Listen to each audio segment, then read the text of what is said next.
Top quality और consistent performance के लिए सिर्फ सिल्वर पंप नाम याद रखना।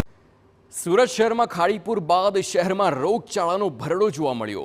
12 દિવસમાં ઝાડા ઉલટી અને તાવથી 10 લોકોના મોતની આશંકા છે। સિવિલ હોસ્પિટલની ઓપીડીમાં 10 થી 12% વધુ કેસ નોંધાય છે।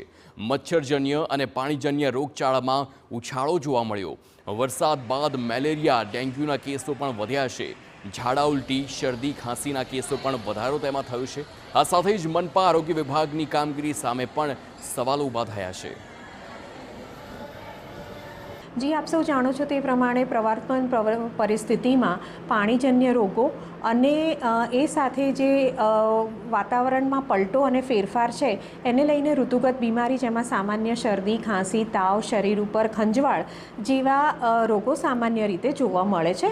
અને જો યોગ્ય સંભાળ કે સારવાર કે રાખવામાં ન આવે તો દૂષિત પાણી અથવા દૂષિત ખોરાકથી થતા રોગો પણ જોવા મળે છે।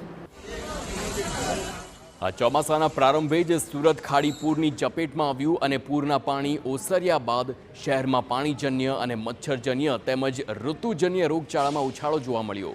તો પૂણા ગામના ભૈયાનગરમાં પણ રહેતી 38 વર્ષીય મહિલાનું ઝાડા ઉલટીમાં મોત થયું।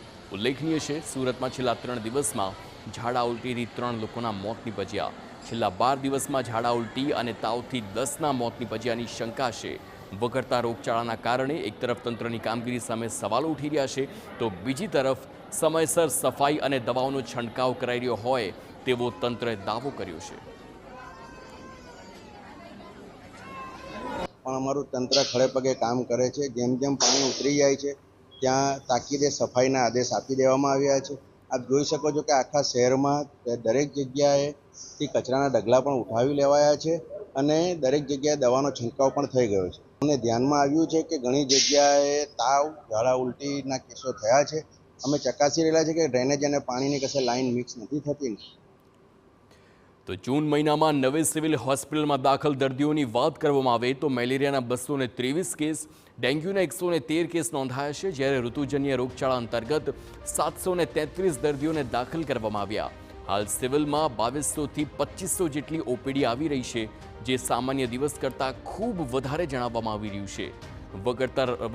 વકરતા રોગચાળા વચ્ચે લોકોને સતર્ક રહેવા અને ખાસ કરીને સાવચેત રહેવા ડોક્ટરે પણ અપીલ કરી છે। સફાઈ રાખો, આસપાસ તમારા ઘરની આસપાસ ગંદકી અથવા પાણીનો ભરાવો ન થાય એની ધ્યાન રાખો અને સાથે સાથે ત્યાં મચ્છરની ઉત્પત્તિ ન થાય તેનું ખાસ ધ્યાન રાખો।